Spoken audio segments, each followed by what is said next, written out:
دوسری چیز کیا ہے؟ قناعت. آدمی کو معلوم ہو اس کو رکنا کب ہے. زندگی میں آدمی کو معلوم ہو سب ہے میرے پاس، اب رکنا ہے، لیکن آدمی نہیں رک پاتا ہے. ایک کمپنی سے دو کمپنی، دو کمپنی سے تین کمپنی، فیکٹری سے دو فیکٹری، انٹرنیشنل سے انٹرنیشنل. آدمی دوڑتا رہتا ہے، دوڑتا رہتا ہے، دوڑتا رہتا ہے، یہاں تک کہ پاؤں ٹھوکر لگ کی گرتا ہے تو کہاں؟ قبر میں. دنیا زندگی ختم. وہ کچھ کر نہیں پاتا ہے، وہ اسی میں لگا رہتا ہے چکر میں کہ بڑھانے کے چکر میں کب رکنا اس کو معلوم نہیں ہے. اتنا ہوتا ہے کہ اس کی ضرورت سے بہت زیادہ تھا، لیکن کبھی اس کو سکون سے کھانے نہیں ملا، کبھی اس کو سکون سے سونے نہیں ملا. اس کے پاس جتنے کام کرنے والے ہیں وہ سب جا کے گھر پہ آرام سے رات کو سو رہے ہیں، یہ رات کو 2 بجے تک اکاؤنٹ کی کتاب چیک کرتے بیٹھا ہے. اس کی کمپنی میں کام کرنے والے وقت پہ کھا رہے ہیں، لیکن یہ بس سب میٹنگ میں بیٹھا ہوا ہے، اس میں بیٹھا ہوا ہے، یہاں جانا ہے وہاں جانا ہے، کھانے نہیں مل رہا اس کو. تو دنیا کی چاہت ایک انسان کے چین و سکون کو خراب کرتی ہے. دنیا کے مال و متاع انسان کو سکون نہیں دے سکتے ہیں. جو آدمی سمجھتا ہے کہ پیسے سے سکون و چین ملتا ہے، دنیا کا سب سے بے وقوف آدمی ہو. مال و دولت سے، پیسے سے سکون و چین نہیں ملتا ہے، بلکہ دیکھنے میں یہ آیا ہے کہ کتنوں کی زندگی کا سکون اس سے خراب ہوا ملنے کے بعد. پیسہ برا بھی نہیں ہے، لیکن پیسہ وہ ضرورت نہیں جس کے بغیر انسان سکون نہیں پا سکتا ہے. اگر ایسا ہوتا تو نبیوں کے گھروں میں کبھی سکون نہیں ہوتا. اللہ کے نبی صلی اللہ علیہ وسلم کے گھر میں مال و دولت نہیں، لیکن چین و سکون ہے. تو یہ دوسرا مسئلہ، یعنی علاج یہ ہے کہ آدمی قناعت اختیار کرے. اس کو معلوم ہو اللہ نے جتنا دیا ہے میرے لیے بہت ہے. وہ زندگی کی دوڑ میں رکنا جانتا ہو، یہ نہیں کہ مرنے تک دوڑتا رہے. اچیو بہت سارے لوگ کر لیتے ہیں جو کرنا ہے ان کو، لیکن رکتے نہیں اور زندگی کے مقاصد کو چھوڑ دیتے ہیں اور ایسی چیزوں میں لگے رہتے ہیں جو زندگی کا مقصد نہیں ہے. آدمی کو چاہیے کہ اس کے سامنے زندگی کا مقصد ہو. بعض اوقات وسائل میں اتنا دوڑتے رہتے ہیں کہ مقاصد فوت ہو جاتے ہیں، مینز کے پیچھے اتنا دوڑتے ہیں کہ گولز رہ جاتے ہیں.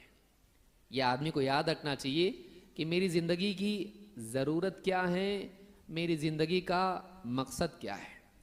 مقصد کے لیے ضرورت قربان ہو سکتی ہے، ضرورت کے لیے مقصد قربان نہیں ہو سکتا ہے. یہ جس انسان نے سمجھ لیا وہ کامیاب ہے. مقصد کو ضرورت پر ترجیح دی جا سکتی ہے، لیکن ضرورت کو مقصد پر نہیں. اللہ کے نبی صلی اللہ علیہ وسلم فرماتے ہیں الغنى فی القلب والفقر فی القلب. مالداری دل میں ہوتی ہے اور فقر و فاقہ بھی، مفلسی بھی دل میں ہوتی ہے. فقیر ہونے کا احساس اندر ہوتا ہے، مالدار ہونے کا احساس بھی اندر ہوتا ہے.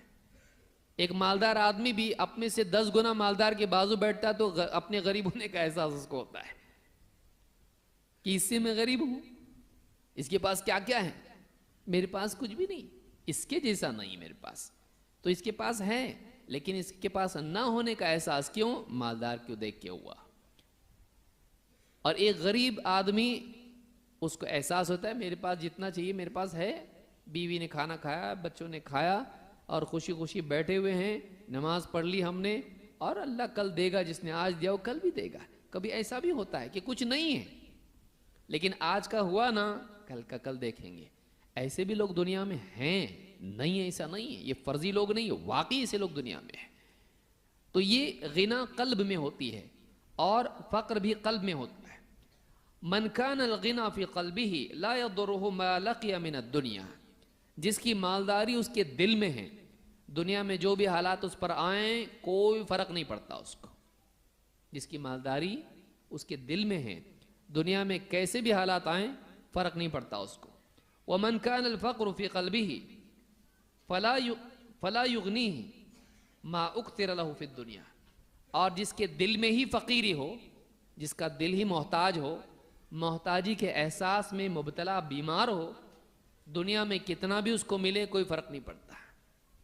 دنیا میں سے کتنا بھی دے دیا جائے اس کا احساس ختم ہی نہیں ہوتا. کل 10,000 تنخواہ تھی, سوچتا تھا 20,000 ہو جائے بہت خوش. آج 50 ہے, لیکن آج سوچتا 50 بھی کافی نہیں ہے, اور چاہیے. کل اتنا تھا, آج کل کسی کے یہاں کام کرتا تھا, آج اس کے یہاں 50 آدمی کام کرتے ہیں. لیکن اگر پلٹ کے دیکھے تو ایسا لگتا ہے کہ اس میں خوش تھا, آج خوش نہیں ہوں. اس میں سکون تھا, آج سکون نہیں ہے. کتنے لوگوں کا حال ایسا ہے. تو اندر جو حرص ہوتی ہے یہ انسان کے چین سکون کو خراب کرتی ہے. اور چاہیے, اور چاہیے, اور چاہیے. وہ ایسا انسان ہے جو پانی پی رہا ہے لیکن پیاس بجھتی نہیں. تو آپ سوچئے, اس کو آپ پانی پلا دیں کتنا بھی, وہ پینے سے تکلیف تو ہو جائے گی, پیٹ بھرنے کا احساس ہوگا, لیکن پیاس بجھنے کا احساس نہیں ہوگا. کتنے مالداروں کا یہ حال ہوتا ہے. آپ نے فرمایا وَإِنَّمَا يَضُرُّ نَفْسَهُ شُحُّهَا, آدمی کو اس کی لالچ نقصان پہنچاتی ہے. لالچ فائدہ دیتی نہیں, اس کی لالچ اس کو نقصان پہنچاتی ہے. امام النسائی نے اس کو روایت کیا.